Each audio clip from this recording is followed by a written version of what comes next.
حضرت عبداللہ ابن مسعود رضی اللہ تعالیٰ عنہ روایت بیان کرتے ہیں، فرمایا لعنتی ہے وہ شخص جانوروں کو آپس میں لڑاتا ہے، وہ لعنتی ہے جو جانوروں کو آپس میں اور آپ اس ملک میں رہتے ہیں جہاں کروڑوں روپے کی شرطیں لگتی ہیں جانوروں کی لڑائی میں، جانوروں کو اذیت دی جاتی ہے، تکلیف دی جاتی ہے، کبوتر اڑائے جاتے ہیں اور بڑا انعام اس کو ملتا ہے جس کا کبوتر دیر کے بعد آئے، کبوتر باز کبوتر کو بیٹھنے نہیں دیتا۔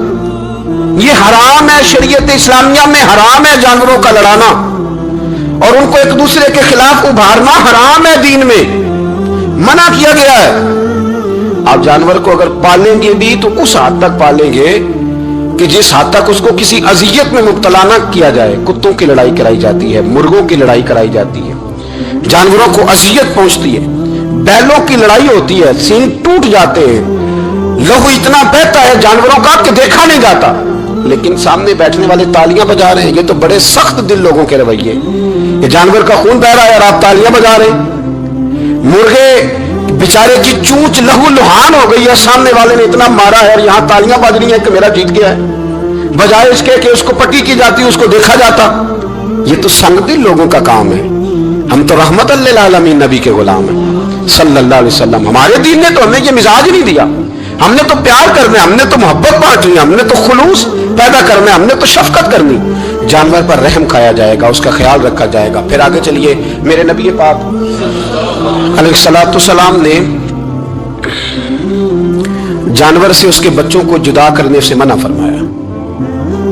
جب تک بچے کو ماں کی ضرورت ہے اسے جدا نہیں کیا جائے گا، جب تک وہ دودھ پیتا ہے اسے جدا نہیں کیا جائے گا، جب تک چڑیا کا بچہ بھی چھوٹا ہے اور اس کی ماں اس کے لیے دانہ لے کے آتی ہے تو اسے ماں سے جدا نہیں کیا جائے گا، اس کی جذبات کا، احساسات کا خیال رکھا جائے گا۔ یہاں تو میرے دیہاتوں کے جو بڑے سمجھدار قسم کے، سمجھدار چودھری قسم کے لوگ ہیں، ان کا بھی جب بہو سے اختلاف ہوتا ہے تو کہتے ہیں اس کے بچے رکھ لو، یہ جب خود روئے گی تو لوٹ کے آ جائے گی۔ جس محبوب نے جانور سے اس کے بچے جدا کرنے سے منع کیا، ماں سے بچے جدا کر رہا ہے۔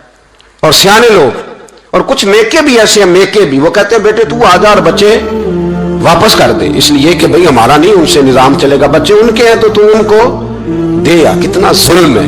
سیانا انسان ہو کے یہ بات کر رہا ہے، سمجھدار ہو کے، عقل مند ہو کے، ذی شعور ہو کے، دعویٰ ہے اس کی بزرگی کا۔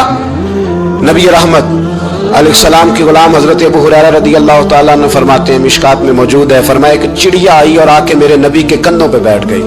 جانے اس چڑیا نے کیا کہا کہ محبوب کی آنکھوں میں آنسو آ گئے، حضور روئے اور فٹافٹ حضور اٹھے، فرمایا کون اس کے بچے اٹھا کے لایا ہے؟ کس نے اس کے بچے اٹھائے؟ کون ہے؟ جلدی بتاؤ۔ تو حضرت ابو ہریرہ کہتے ہیں کہ صحابی ہے کہ یا رسول اللہ مجھے ذرا پسند آ گئے تھے تو میں اٹھا لایا ہوں۔ حضور نے فرمایا اسے واپس کر دے، ورنہ یہ میری بارگاہ میں شکایت کر رہی ہے تو قیامت میں بھی تیری شکایت کرے، اور جا وہیں رکھ کے آ جہاں سے تو اٹھا کر کے لایا تھا۔ میرے دوستو، دین اتنے اعلیٰ حقوق بیان کرے جانوروں کے اور انسان اس سے آگے بڑھ کے انسانوں کے ساتھ سلوک کرے۔ محمود غزنوی کا نام تو آپ حضرات نے سنا ہے۔ محمود غزنوی کے جو باپ تھے ان کا نام تھا سبکتگین۔ سبکتگین ایک آدمی کے غلام تھے، مزدوری کرتے تھے، کسی کے یہاں ملازم تھے، شکار کے بڑے شوقین تھے۔ فرماتے ہیں کہ میں تنخواہ تھوڑی کم لیتا تھا اپنے آقا سے اور اسے کہتا تھا کہ ہفتے میں ایک چھٹی مجھے ضرور دینی ہے، میں نے شکار کھیلنا۔ اور یہ بھی یاد رکھ لے کہ شکار ضرورت کے لیے کھیلنا جائز ہے، شوق کے لیے کھیلنا جائز نہیں ہے۔ آپ شوق کے لیے جانور مار کے گھر آ گئے، شوق کے لیے جانور مارا اور گھر آ گئے۔ معاذ اللہ تعالیٰ ایسے بھی شہزادے ہیں سیاستدانوں کے، سیٹھوں کے، نوابوں کے، جو کہتے ہیں کہ ابھی وہ کوئی کھانے کے لیے تھوڑی شکار کر رہا ہے، وہ تو نشانہ پکا کر رہا ہے اپنا۔ معاذ اللہ نشانہ سمجھ کے جانور کو مارا جائے گا۔ اور یہاں تک باتیں سننے میں ملتی ہیں کہ جانور باندھا جاتا ہے، اس پہ نشانہ کیا جاتا ہے۔ رسول پاک علیہ السلام نے لعنت فرمائی ایسے شخص پر جو بندے جانور پر نشانہ لگاتا ہے۔ یہ ہمارے شوق ہیں، یہ بڑائی کی علامت ہے۔ چار پیسے آئے ہیں تو لوگوں نے یہ شوق پال لیے اور بے دریغ جانوروں پر لوگ بندوقیں اٹھائے گھومتے ہیں۔ سنو، سبکتگین کہتے ہیں میں شکار کا شوقین تھا لیکن ضرورت کے لیے شکار کرتا تھا، ہفتے میں شکار مار کے لاتا تھا، پھر پورا ہفتہ ہمارے گھر والے اسی کو کھایا کرتے تھے۔ فرماتے ہیں کہ میں تنخواہ تھوڑی لیتا تھا اپنے آقا سے، محمود غزنوی کے والد سبکتگین، کہ میں بھئی ہفتے میں ایک دن شکار کرنے جاؤں گا۔ کہتے ایک دن میں جنگل میں شکار کرنے گیا تو کچھ جانور کم نظر آئے، صبح سے لے کر میں گھومنے لگا، عصر کا وقت ہو گیا، کوئی شکار نہ ملا۔ اب میرے دل کے اندر یہ ڈر تھا کہ اگر مغرب مجھے یہی ہو گئی تو مجھے کوئی درندہ کوئی جانور پریشان کرے گا. اسی پریشانی کے عالم میں میں دائیں بائیں دیکھ رہا تھا کہ ہرنی کا ایک بچہ مجھے نظر آیا. میں نے جھٹ سے وہ ہرنی کا بچہ ہی اٹھا لیا کہ آج یہی شکار کروں گا. کہتے ہیں میں نے اسے گھوڑے کے آگے رکھا, اپنے آگے گردن کی جانب, اور میں نے گھوڑے کی لگامیں اس تیزی سے گھمائی کہ سر پٹ گھوڑا دوڑایا تاکہ مغرب سے قبل میں شہر میں پہنچ جاؤں, یہ جنگل کا علاقہ گزر جائے. کہتے ہیں میں بڑی گرمی تھی, بڑی پیاس لگی, پر پانی نہ پیا نہ گھوڑے کو پلایا.